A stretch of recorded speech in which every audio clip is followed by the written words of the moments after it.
இந்த நாட்டிலே தற்போது உள்ளூராட்சி மன்ற தேர்தல் ஒன்று வந்துள்ளது. இந்த அரசாங்கம் முழுக்க முழுக்க பொய் சொல்லி ஜனாதிபதி தேர்தல் மற்றும் பாராளுமன்ற தேர்தல் ஆகியவற்றை வெற்றி பெற்றுள்ளனர். மீண்டும் பொய் கூறி உள்ளூராட்சி மன்ற தேர்தலில் வெற்றி பெற இருக்கின்றார்கள். எனவே மக்கள் கவனமாகவும் நிதானமாகவும் வாக்களிக்க வேண்டும் என ஸ்ரீலங்கா சுதந்திர கட்சியின் மன்னார் மாவட்ட அமைப்பாளரும் நானாட்டின் பிரதேச சபையின் வேட்பாளருமான NMM பாரிஸ் தெரிவித்துள்ளார். மன்னாரில் உள்ள அலுவலகத்தில் நேற்றைய தினம் திங்கட்கிழமை மாலை இடம்பெற்ற ஊடக சந்திப்பின் போது அவர் இதனை தெரிவித்துள்ளார். NMM ஃபாரிஸ் ஸ்ரீலங்கா சுதந்திர கட்சியினுடைய மன்னார் மாவட்ட அமைப்பாளர், அத்தோடு நானாட்டான் பிரதேச சபையினுடைய ஸ்ரீலங்கா சுதந்திர கட்சியினுடைய வேட்பாளரும் கூட. அந்த வகையில் இன்றைய ஊடக சந்திப்பை ஏற்படுத்தியிருக்கின்றோம். வந்திருக்கின்ற அனைத்து நண்பர்களுக்கும் மல்கன் நன்றியை தெரிவித்து கொண்டு, அத்துடன் இந்த ஊடக சந்திப்பானது உங்களுக்கு தெரியும் எல்லோருக்கும், நாங்கள் சென்ற ஜனாதிபதி தேர்தலில் எல்லோரும் ஆசையோடு எதிர்பார்த்ததான் அனுரகுமார திசாநாயக்க அவர்கள் வந்தால் நாட்டிலே ஒரு பெரிய மாற்றம் ஒன்று ஏற்படும், அந்த மாற்றத்தின் ஊடாக எமது மக்களுக்கு விமர்சனம் கிடைக்கும் என்று எல்லோரும் எதிர்பார்த்த ஒரு விஷயம். அந்த வகையில் தான் நாட்டினுடைய மக்கள் அனைவரும் அனுரகுமார திசாநாயக்காவுக்கு வாக்கை அள்ளி போட்டு பெரும்பான்மை வாக்குகளினால் அவரை வெல்ல வைத்தார்கள். அந்த வகையிலே எங்களுக்கும் தோன்றிச்சு அனுரகுமார திசாநாயக்காவுக்கு வாக்களிக்க வேண்டும் என்ற வகையில். ஆனால் நாங்கள் வேறு கட்சி சார்ந்தவர்கள் என்ற வகையில் வாக்களிக்க முடியவில்லை. ஆகவே இப்ப வாக்களித்த மக்கள்கள் எல்லோரும் மிகவும் தலையிலே கையை வைத்துக்கொண்டு கவலைப்படுகின்றார்கள். ஏன் வாக்களித்தோம்? சொன்னதை எதுவுமே செய்யவில்லை. இவர் என்ன சொன்னார்? நான் வந்தால் டீசலுக்கு விலை குறைப்பேன் என்று சொன்னால் குறைக்கவில்லை, சாமானுக்கு விலை குறைப்பேன் என்று சொன்னால் குறைக்கவில்லை. அடுத்தது என்ன சொன்னார்? கரண்ட் பில்லை குறைப்பேன் என்று சொன்னால், ஆனால் ஒரு சாதாரணமாகத்தான் குறைத்திருக்கின்றார். அவர் சொன்ன அளவுக்கு குறைக்கவில்லை. ஆகவே மக்கள் இப்பொழுது திணறிக் கொண்டிருக்கின்றார்கள். ரணிலுடைய ஜனாதிபதி ரணிலுடைய ஆட்சி காலத்தில் இருந்த பொருட்களினுடைய விலையை பார்க்க பன்மடங்கு கூடியிருக்கின்றது. ஆகவே இந்த சூழ்நிலையிலே, இந்த சந்தர்ப்பத்திலே உள்ளூராட்சி சபை தேர்தல் ஒன்று வந்திருக்கின்றது. ஆகவே மக்கள் தெளிவாக இருக்கணும். இந்த அரசாங்கம் முழுக்க முழுக்க பொய்யை சொல்லி 2 தேர்தலில் வென்றிருக்கின்றார்கள். ஒன்று ஜனாதிபதி தேர்தலில், அடுத்தது பாராளுமன்ற தேர்தலில் வென்றிருக்கிறார்கள். மீண்டும் மீண்டும் பொய்யை சொல்லி சொல்லி மீண்டும் உள்ளூராட்சி சபையை வெல்வதற்காக இருக்கிறார்கள். ஆகவே அன்பார்ந்த வாக்காள மக்கள்களை நீங்கள் கவனமாக இருந்து நிதானமாக வாக்களிக்க வேண்டும். பொய்களை சொல்லி ஏமாற்றி வாக்களிக்கின்ற இந்த பாட்டுத்தனமான கட்சிக்கு வாக்களிப்பதை நிறுத்திவிட்டு நியாயமான கட்சிக்கு வாக்களித்து புதிய கள்ளர்கள் ஊழலற்றவர்களை நல்ல வேட்பாளர்களை தெரிவு செய்ய வேண்டும் என்று உங்களை தயவாக நான் கேட்டுக்கொள்கின்றேன். அந்த வகையிலே நாங்கள் எதிர்வரக்கூடிய தேர்தலில் எமது ஸ்ரீலங்கா சுதந்திர கட்சியானது கதிரை சின்னத்தில் போட்டியிடுகின்றது. மன்னார் மாவட்டத்திலே 3 சபைகளில் போட்டியிடுகின்றது. 2 சபைகளுடைய வேட்பு மனுக்கள் நிராகரிக்கப்பட்டிருக்கின்றது. 3 சபைகளில் போட்டியிடுகின்றது. அந்த 3 சபையும் ஒன்று நானாட்டான், அடுத்தது மாந்தை மேற்கு பிரதேச சபை, அடுத்தது முசலி பிரதேச சபை. 3 சபைகளிலும் போட்டியிடுகின்றபடியினால், ஆகவே இந்த சபையிலே எமது ஸ்ரீலங்கா சுதந்திர கட்சி கதிரை சின்னத்தில் போட்டியிடுவதனால் அந்த மக்கள் நிதானமாக ஏமாற்றுகின்ற அரசியல்வாதிக்கு பின்னாலே சில அரசியல்வாதிகள் 30 வருடங்களாக ஏமாற்றியிருக்கின்றார்கள். சில அரசியல்வாதிகள் இந்த மன்னி மாவட்டத்திலே 20 வருடங்களுக்கு மேலே அமைச்சர்களாக இருக்கின்றார்கள். இன்னும் சில அரசியல்வாதிகள் 10 வருடம் அமைச்சர்களாக இருக்கின்றனர். ஒரு விஷயத்துக்கும் தீர்வு கட்ட முடியாத அரசியல்வாதிகள் தான் இங்கு மன்னார் மாவட்டத்தில் இருக்கின்றார்கள், அதுவும் மன்னி பிராந்தியத்தில் இருக்கின்றார்கள். ஆகவே என் அன்புக்குரிய சகோதரர்களை, தீர்மானிப்பது உங்களுடைய கையில் தான் இருக்கின்றது. நிதானமாக சிந்தித்து நீங்கள் வாக்களிக்க வேண்டும் என்ற நல்ல ஒரு செய்தியை இந்த ஊடகத்தின் வாயிலாக உங்களுக்கு தெரிவித்துக் கொள்கிறேன். பொய் ஏமாற்று அரசியல்வாதிகளை மீண்டும் மீண்டும் நம்பிவிடாமல், மீண்டும் மீண்டும் அவர்களுக்கு வாக்களித்து விடாமல், நிதானமாக எங்களுடைய கட்சி எந்த விதத்திலேயும் பிளவுபடாத கட்சி, ஒரு களவிலையும் சரி, ஒரு ஊழல்வாதிகளையும் சரி, எதிலையும் எங்களுடைய கட்சி தொடர்படாத கட்சி. ஆகவே இந்த கட்சிக்கு வாக்களிக்குமாறு உங்களை தயவாக கேட்டுக்கொள்கின்றேன். I would like to thank the media for coming to our party office in Murugan today. We are making this statement on behalf of the Sri Lanka Freedom Party representing the Mana district. Our district organizer, Mr. Faris, is also with me today. We are talking to you one day after the visit of His Excellency, the Prime Minister of India, Sri Narendra Modi, coming to Sri Lanka. As the people of Mana, we are dissatisfied about the fact that the government of Sri Lanka was not able to have His Excellency to even visit Mana during his 2-day stay in the island.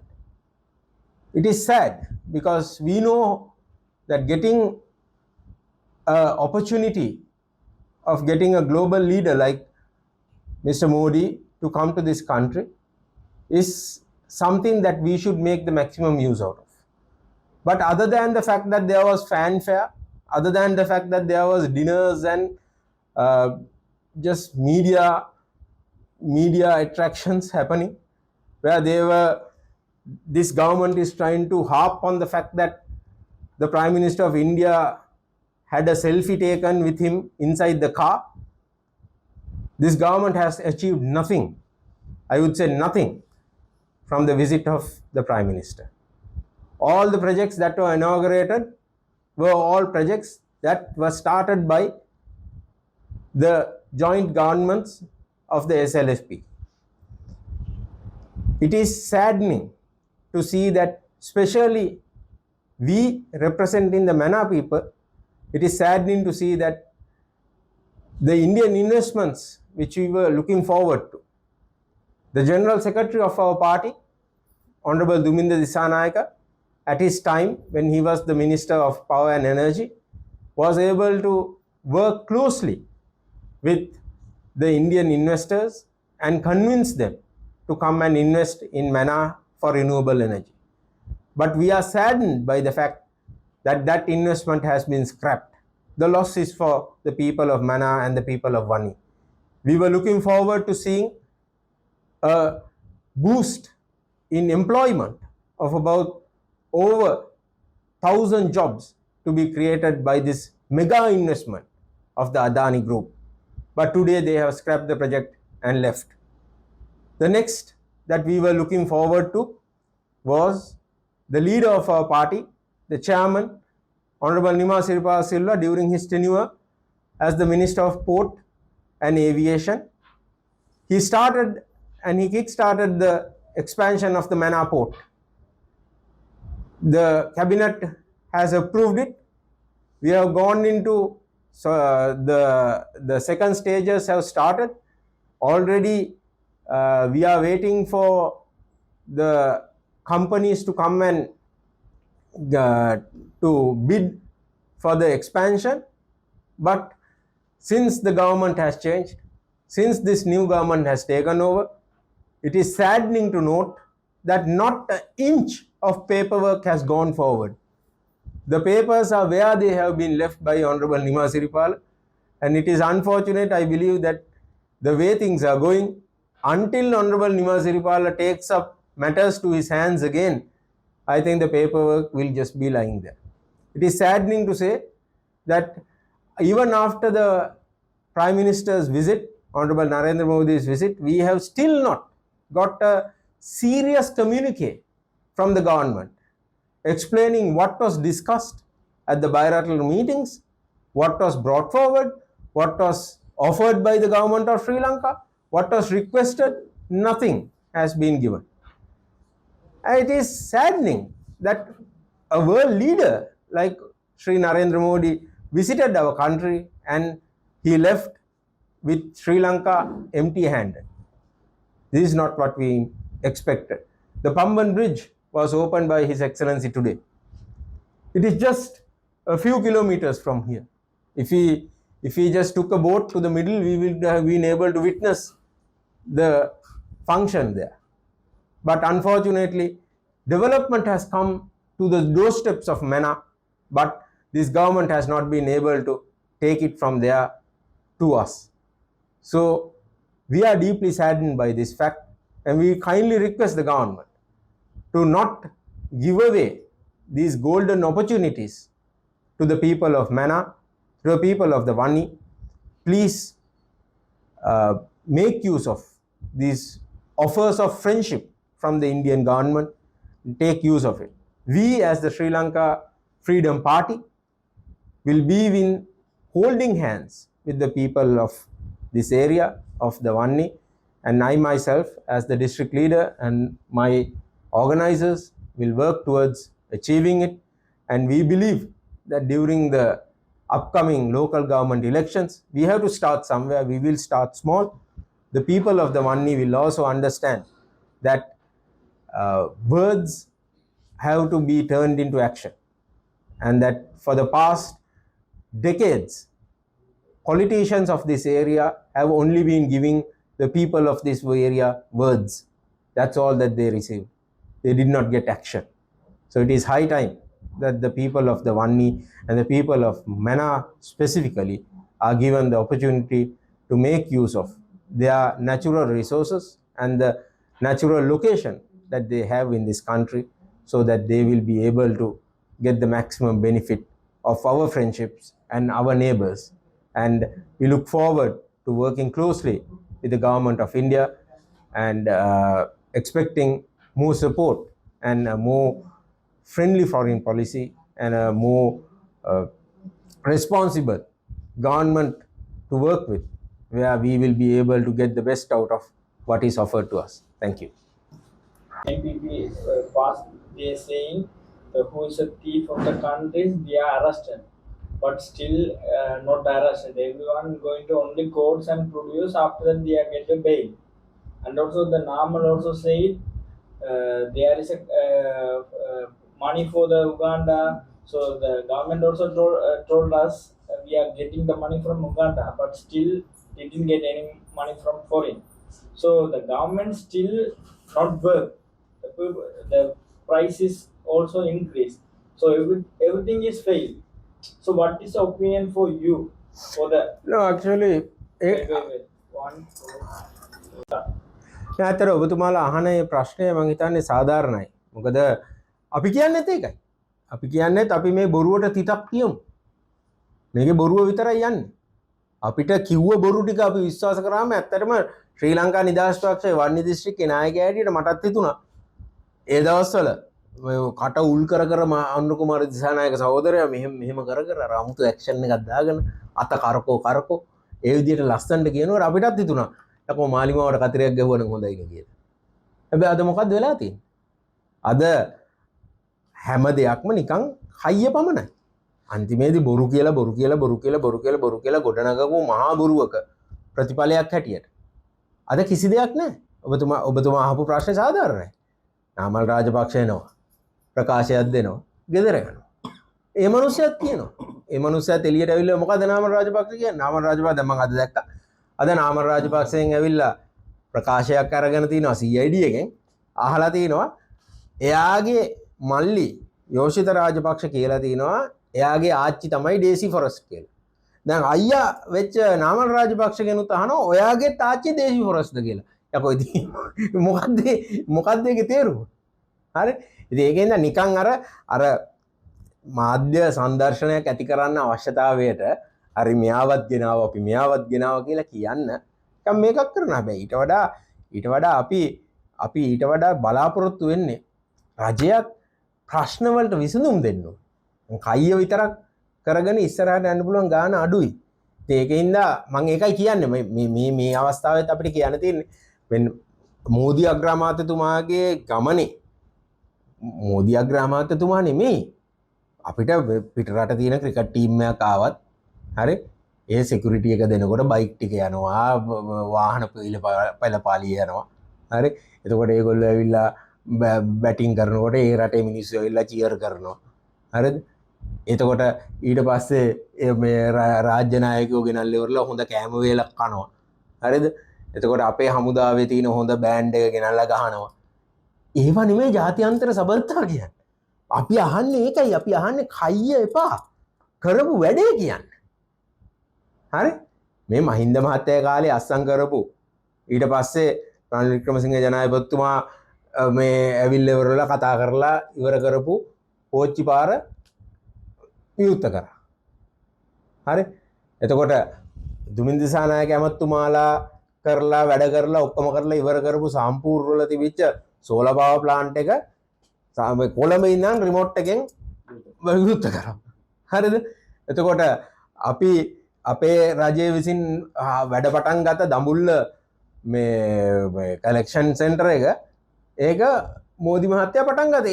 ඒ දඹුල්ලේ කරපු collection centre එක මේ මොකක්ද solar power plant එක ඒවා සාමාන්‍ය කියන්නේ සාමාන්‍ය ව්‍යාපාරිකමය කටයුතු බිස්නස්.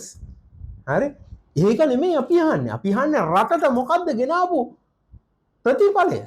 ප්‍රතිලාභය මොකද්ද? මෝඩි මහත්තයා මේ මොකද්ද ඉන්ස්ටාග්‍රෑම් එකේ සෙල්ෆියක් ගහලා දාපු එකද මෝඩි මහත්තයා ලංකාවට ආපු එකෙන් අපිට ආපු එකම ප්‍රතිඵලය? මොකද්ද අපිට ආපු ප්‍රතිඵලය? ප්‍රතිඵලයක් නැහැ. ඒ මිනිස්සයා ආව මොන වුණත් මේ රටට. ඒ ආවම ඕගෙන් ප්‍රතිඵලයක් ගන්න එකේ දක්ෂතාවය තියෙන්න ඕනි අපේ රජයට. අපේ රජය එතෙන්දි ෆේල්. ඉතින් ඒකින්ද අපිට නිකම් බොරු ෂෝදාලා නිකම් මේවා කරලා මේ අන්න බලන්නකො අරේ මෝඩි ආව කරට අත දැම්මා මෝඩිත් එක්ක දෙන්න එකට අත වැනුවා. ඕවා හොඳයි ඒගොල්ලන්ට. හැබැයි ඊට වඩා දෙයක් අපිට රටට අවශ්‍යයි. ඒ අපිට ලබා දෙන්න. බොරුව කියලා බොරුවෙන් මුලා කරලා ජනතාව ඉතාමත්ම අසරණ තත්ත්වයකට දාලා බලය ගත්තා නම් ඒ ගත්ත බලයෙන් කරුණා කරලා ඔබ ඒ ගත්ත බලයෙන් ඔබගේ ජනතාවගෙන් ගත්ත ඡන්දෙට ඔබ ණයයි ඒ ණය කරුණා කරලා ගෙවන්න කියන ගෞරවනීය ඉල්ලීම තමයි අපිට කරන්න. Ready start. நான் என்எம்எம் ஃபாரிஸ் ஸ்ரீலங்கா சுதந்திர கட்சியினுடைய மன்னார் மாவட்ட அமைப்பாளர், அத்தோடு நானாட்டான் பிரதேச சபையினுடைய ஸ்ரீலங்கா சுதந்திர கட்சியினுடைய வேட்பாளரும் கூட. அந்த வகையில் இன்றைய ஊடக சந்திப்பை ஏற்படுத்தியிருக்கின்றோம். வந்திருக்கின்ற அனைத்து நண்பர்களுக்கும் மல்கன் நன்றியை தெரிவித்து கொண்டு, அத்துடன் இந்த ஊடக சந்திப்பானது உங்களுக்கு தெரியும் எல்லோருக்கும், நாங்கள் சென்ற ஜனாதிபதி தேர்தலில் எல்லோரும் ஆசையோடு எதிர்பார்த்ததுதான் அன்றகுமார திசாநாயக் அவர்கள் வந்தால் நாட்டிலே ஒரு பெரிய மாற்றம் ஒன்று ஏற்படும், அந்த மாற்றத்தின் ஊடாக எமது மக்களுக்கு விமர்சனம் கிடைக்கும் என்று எல்லோரும் எதிர்பார்த்த ஒரு விஷயம். அந்த வகையில் தான் நாட்டினுடைய மக்கள் அனைவரும் அன்றகுமார திசாநாயக்காவுக்கு வாக்கை அள்ளி போட்டு பெரும்பான்மை வாக்குகளினால் அவரை வெல்ல வைத்தார்கள். அந்த வகையிலே எங்களுக்கும் தோன்றிச்சு அன்றகுமார திசாநாயக்காவுக்கு வாக்களிக்க வேண்டும் என்ற வகையில். ஆனால் நாங்கள் வேறு கட்சி சார்ந்தவர்கள் என்ற வகையில் வாக்களிக்க முடியவில்லை. ஆகவே இப்ப வாக்களித்த மக்கள்கள் எல்லோரும் மிகவும் தலையிலே கையை வைத்துக்கொண்டு கவலைப்படுகின்றார்கள். ஏன் வாக்களித்தோம்? சொன்னதை எதுவுமே செய்யவில்லை. இவர் என்ன சொன்னார்? நான் வந்தால் டீசலுக்கு விலை குறைப்பேன் என்று சொன்னால் குறைக்கவில்லை, சாமானுக்கு விலை குறைப்பேன் என்று சொன்னால் குறைக்கவில்லை. அடுத்தது என்ன சொன்னார்? கரண்ட் பில்லை குறைப்பேன் என்று சொன்னால், ஆனால் ஒரு சாதாரணமாகத்தான் குறைத்திருக்கின்றார். அவர் சொன்ன அளவுக்கு குறைக்கவில்லை. ஆகவே மக்கள் இப்பொழுது திணறிக் கொண்டிருக்கின்றார்கள். ரணிலுடைய ஜனாதிபதி ரணிலுடைய ஆட்சி காலத்தில் இருந்த பொருட்களினுடைய விலையை பார்க்க பன்மடங்கு கூடியிருக்கின்றது. ஆகவே இந்த சூழ்நிலையிலே, இந்த சந்தர்ப்பத்திலே உள்ளூராட்சி சபை தேர்தல் ஒன்று வந்திருக்கின்றது. ஆகவே மக்கள் தெளிவாக இருக்கணும். இந்த அரசாங்கம் முழுக்க பொய்யை சொல்லி 2 தேர்தலில் வென்றிருக்கின்றார்கள். ஒன்று ஜனாதிபதி தேர்தலில், அடுத்தது பாராளுமன்ற தேர்தலில் வென்றிருக்கின்றார்கள். மீண்டும் பொய்யை சொல்லி மீண்டும் உள்ளூராட்சி சபையை வெல்வதற்காக இருக்கிறார்கள். ஆகவே அன்பார்ந்த வாக்காள மக்கள்களை நீங்கள் கவனமாக இருந்து நிதானமாக வாக்களிக்க வேண்டும். பொய்களை சொல்லி ஏமாற்றி வாக்களிக்கின்ற இந்த பாட்டுத்தனமான கட்சிக்கு வாக்களிப்பதை நிறுத்திவிட்டு நியாயமான கட்சிக்கு வாக்களித்து புதிய